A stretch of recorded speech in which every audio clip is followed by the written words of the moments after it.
全澳門最貴嘅雪糕啊！你睇下，70蚊一杯嘅貓山王榴蓮雪糕啊！70蚊一杯，你明明可以去搶，但係你偏偏要買一杯雪糕俾我。細聲啲啦，一陣俾人聽到啊！搞錯啊你！10年先起過2蚊價啫喎！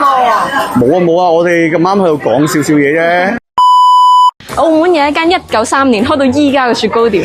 哇！咁啊成90年歷史。究竟90年前嘅雪糕係咩味道嘅咧？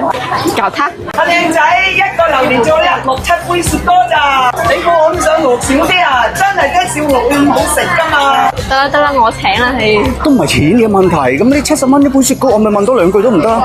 你消費之前了解清楚嗰件嘢究竟係咩嚟噶嘛？你明唔明啊？得啦，不如2杯啊！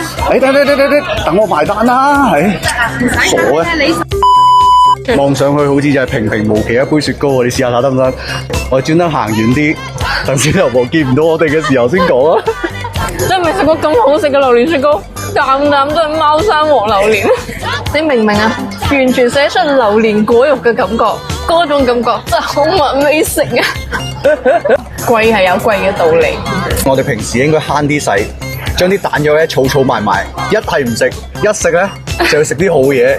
唔係講笑，嚟澳門唔食榴蓮雪糕，我真係唔知你嚟做乜㗎。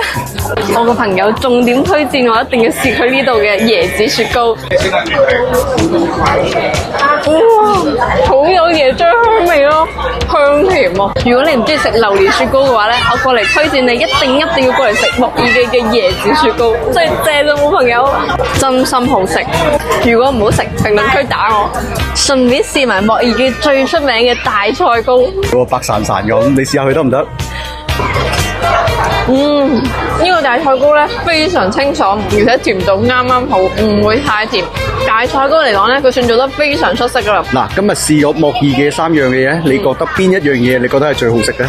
但係呢3樣嘢唔可以作為比較喎，都係唔同嘅一樣嘢。但係如果一定要揀一樣咧，我覺得呢個榴蓮雪糕真係冇得頂，一定要試。非常之同意，尤其是應該叫你嘅朋友過嚟買單，有人請你食咧就更加正啦。全澳門都知你縮骨啦，你揾錢買一單都唔得嘅啫。咁多錢收埋喺銀包度冇用喎，要攞出嚟用先可以彰顯你嘅能力啊嘛。你覺得幾有道理喎？